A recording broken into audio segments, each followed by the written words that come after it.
guys, welcome back to part 2 of Numayish. ఇదైతే inside the Numaish అనమాట. చూసారా ఎంత క్రౌడ్ ఉన్నారో, భయంకరంగా ఉన్నారండి రష్ అయితే లోపల. సో ఇంత రష్ వల్ల నాకైతే బేసిక్గా ఏం షాప్ చేయాలని అనిపించలేదు. చేసిన వాళ్ళైతే ఉన్నారు, నేనైతే చేయలేదు. మా పాప కోసం అయితే కొన్ని రైడ్స్ ఎక్కించాము. నాకు ఈసారి ఫుడ్ ఐటమ్స్ చాలా ట్రెండింగ్గా ఉన్నాయేమో నుమాయిష్లో అని చెప్పి నాకు అనిపించింది. సో నేను కూడా షార్ట్స్ అండ్ రీల్స్ చూసి కొన్ని ట్రై చేద్దామని చూశానమాట. సో నాకు అన్నిటికన్నా ఏదైతే స్ట్రాబెర్రీ ఇన్ చాక్లెట్ డిప్ ఉందో అదైతే నాకు చాలా బాగా నచ్చింది. వాఫల్స్ కూడా బాగున్నాయి, అఫోర్డబుల్గా ఉన్నాయి, okay. And pista house try చేశాను. నిలోఫర్లో వెరీ ఫేమస్ మస్కాబన్ చేశాను, బట్ అక్కడ రష్ ఉండడం వల్ల నేను అవేం వీడియో తీయలేదు.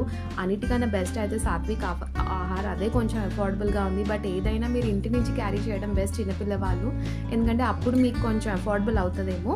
అక్కడ ఫారెస్ట్ డిపార్ట్మెంట్ వాళ్ళు కూడా, తెలంగాణ ఫారెస్ట్ డిపార్ట్మెంట్ వాళ్ళు ఒక చిన్న సెటప్ చేశారు అవేర్నెస్ కోసం, పిల్లలకి మనకి అందరికీ. అదైతే నాకు చాలా నాలెడ్జబుల్గా ఎడ్యుకేటింగ్గా అనిపించింది. మేము అక్కడ కొంచెం టైం స్పెండ్ చేసాము, మా పాపకు కూడా ఎక్స్ప్లెయిన్ చేసాము.